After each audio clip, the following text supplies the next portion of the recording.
Hello guys, మేమైతే వినాయక చవితికి 5వ రోజు అన్నదానం అయితే చేపించామనమాట. అంటే మా మమ్మీ వాళ్ళు చేపించారు. ఇంకా ముందు రోజు అన్నీ కట్ చేసుకోవాలని చెప్పి ఈవినింగ్ 6 కంతా వెళ్ళిపోయామన్నమాట. అందరం కూర్చొని ఆనియన్స్ ఇంకా మనకు కావాలంటే కూరగాయలు అవన్నీ కట్ చేసి పెట్టుకున్నాము. ఇంకా ఫుడ్ అంతా అందరికీ చెమటలు కారిపోయి, నాకు చూడండి ఎలా చెమటలు కారిపోతుంది. ఇంకా నెక్స్ట్ డే మార్నింగ్ అయితే మేము ఎర్లీ మార్నింగ్ లేచి వెళ్ళిపోయామన్నమాట ఫుడ్ అంతా చేయాలని చెప్పి. మా డాడీ అంతా వండాడనమాట. మా డాడీ అండ్ వాళ్ళు అక్కడ చుట్టుపక్కల ఉన్న వాళ్ళు వచ్చి హెల్ప్ చేశారనమాట. ఇంకా మా ఆడజాతి గ్యాంగ్ అయితే కూర్చొని ఆనియన్స్ అవన్నీ కట్ చేసి తర్వాత పెరుగు పచ్చడి అయితే ప్రిపేర్ చేశారనమాట. ఇంకా ఫుడ్ అంతా ప్రిపేర్ అయిపోయింది, అంటే అయిపోయింది. ఇంకా దీక్ష తీసుకెళ్ళడానికి నానా కష్టాలు పడుతున్నారు మా తమ్ముడు వాళ్ళు. ఇంకా దేవుడి దగ్గర ఫస్ట్ తొలిగా దేవుడి దగ్గర పెట్టాలి కాబట్టి ఫస్ట్ దేవుడి దగ్గర పెట్టి హారతి ఇచ్చేసి టెంకాయ కొట్టుకున్నాం అనమాట. మాలైతే మా మామయ్య వాళ్ళు తెచ్చారు. ఇంకా మా అన్న వాళ్ళు అయితే అనౌన్స్మెంట్ ఇచ్చారనమాట, ఫుడ్ అన్నదానం జరుగుతుందని చెప్పి.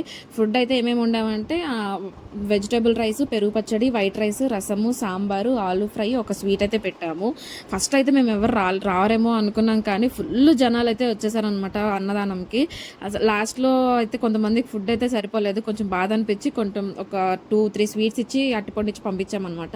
ఇంకా చిన్నపిల్లలు ఇలా ఫుడ్ వేసుకొని దేవుడి ముందర కూర్చొని కబుర్లు చెప్పుకుంటూ దేవుడిని చూస్తూ తిట్టుకుంటూ కొట్టుకుంటూ అయితే ఫుడ్ అయితే తినేసారనమాట. ఇంకా తర్వాత అన్నదానం అయిపోయిన తర్వాత నేను ఇంటికి వచ్చి అన్నం పెట్టుకొని తినేసాను ఇలా టీవీ చూస్తూ. ఈ వ్లాగ్ నచ్చినట్టయితే సబ్స్క్రైబ్ చేసుకోండి గాయస్, అండ్ ఉంటా మరి, బాయ్ బాయ్.